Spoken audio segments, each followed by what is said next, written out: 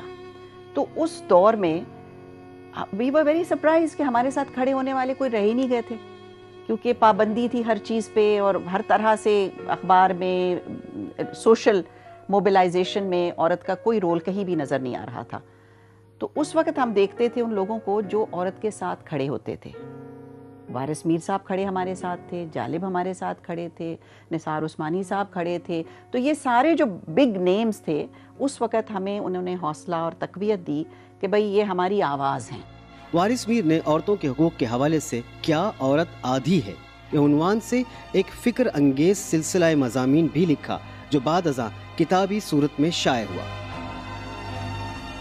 اسلام کا مقصود انسان کی انسان پر خدائی اور فرد کی فرد پر حکومت کے تصورات کو پاس کرنا اور انسان کی آزادی و حریت کو قائم اور محفوظ رکھنا۔ 1984 میں جب ضیاء الحق نے ریفرنڈم کا اعلان کیا تو وارث میر پہلے لکھاری تھے جنہوں نے اس ریفرنڈم کو غیر اسلامی اور غیر آئینی قرار دیا۔ انہی دنوں گورنر ہاؤس لاہور میں جنرل ضیاء الحق نے پروفیسر وارث میر کو ملاقات کے لیے بلایا۔ ضیاء الحق نے وارث میر کو چکنی چپڑی باتوں کے ذریعے رام کرنے کی کوشش کی، لیکن وارث میر راضی نہ ہوئے۔ اس پر ضیاء الحق نے بڑے سخت لہجے میں کہا، برداشت نہیں کر سکتا کہ سرکار سے تنخواہ لینے والے سرکار پر تنقید کریں۔ وارث میر ان دنوں شعبہ ابلاغیات جامعہ پنجاب میں پروفیسر تھے، اور جامعہ کا حصہ ہونے کے باوجود ان کا قلم سرکار کی مخالفت میں چل رہا تھا، اور ضیاء الحق کی دھمکی کے بعد بھی وہ سچ لکھنے سے پیچھے نہ ہٹے۔ پھر یہ ہوا کہ جس اخبار میں لکھا کرتے تھے اس کے مدیر نے بھی کاروباری مفادات کے باعث ان پر سینسرشپ عائد کر دی، یہاں تک کہ ان کے کچھ مضامین کو چھاپنے سے ہی انکار کر دیا گیا۔ وہ اس بات سے شاکی رہتے تھے کہ نوائب میں ان کی تحریریں جو ہیں کافی سینسر ہو جاتی تھی اور ایڈٹ ہو جاتی تھی۔ اس بنا پہ انہوں نے پھر نوائبوں کو خیر آباد کہہ کے جنگ میں کالم لکھنا شروع کر۔ بلاخر وارث میر نے نوائے وقت چھوڑ کر روزنامہ جنگ سے وابستہ ہونے کا فیصلہ کیا، لیکن ان کا موقف تھا کہ اگر ان کی تحریریں قطع و برید سے محفوظ رہنے دی گئیں تو وہ جنگ کے لیے لکھنا شروع کر دیں گے۔ چنانچہ ٹیسٹ کیس کے طور پر انہوں نے نوائے وقت کے بانی حمید نظامی کے حوالے سے جنگ کے بانی میر خلیل الرحمن کو ایک مضمون چھپنے کے لیے دیا جو ان کی برسی پر شائع کر دیا گیا۔ اس طرح وارث میر روزنامہ جنگ میں نوید فکر کے عنوان سے مستقل کالم لکھنے لگے۔ پروفیسر وارث میر نے صحافت پر پابندیوں کی داستان کے عنوان سے کئی قسطوں پر مشتمل ایک طویل سلسلہ مضامین لکھا، جس میں انہوں نے بتایا کہ آمرانہ حکومت اپنے مفادات کے تحفظ کے لیے کس طرح پریس کی آزادی سلب کرتی ہے اور سرکاری دانشوروں کی پرورش کرتی ہے۔ انہوں نے صحافتی مسائل و مشکلات پر بھی لکھا۔ دراصل اس وقت کا فوجی عامر طویل عرصے تک حکومت کرنے کے خواب دیکھ رہا تھا، اس لیے وارث میر جیسے گنے چنے حق پرستوں کی آواز دبانے کے لیے تمام تر ہتھ کنڈے استعمال کیے جا رہے تھے۔ We started out with an open arm, with an open hand of love and affection for the people of Pakistan. But then I find that at times the squeeze has to be applied. So now I'm trying to close the hand gradually.